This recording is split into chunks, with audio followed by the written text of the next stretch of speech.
Hello, everybody. On this day in 1938, Sigmund Freud was beginning his life in London. Friends of his had managed to secure a journey for this 82-year-old, very sick with cancer of the jaw, Freud, from his home in Vienna to London, because he was obviously in danger. His books had been burnt 5 years earlier by the Nazis, but he was very relaxed about it. He said back in different times that had been burning me, but now it's only my books. Um, well, uh, he was really escaping from the truth of the matter, that he was in danger.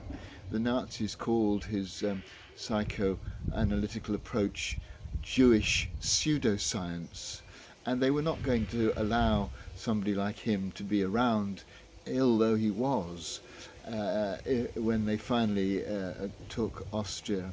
And when the invasion began in 1938, and two of his children, Anna and Martin, were both interrogated by the Gestapo, but then released. Finally, the message seems to have got through to him that he was not invincible, that they would come for him.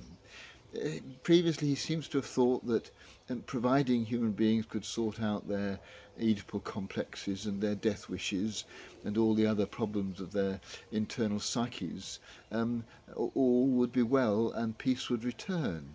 He didn't seem to give due credence to the power of evil that was let loose by the Nazi regime.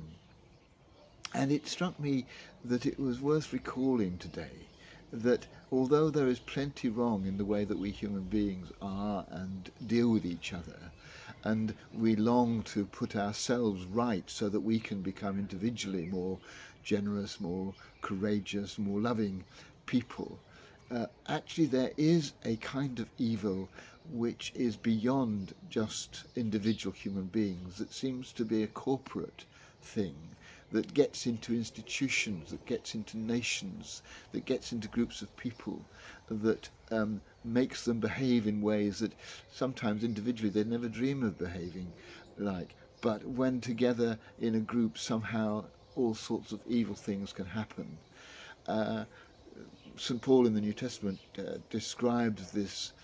He has a word for it, or a phrase for it. He calls it the principalities and powers, and says that God, through Christ, is battling against these as strongly as he is against individual human sinfulness.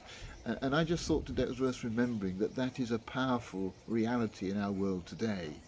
And wherever we spot that kind of evil in the institutions of which we're part or which we know about, then we need to do all that we can to combat it, because it can cause enormous damage.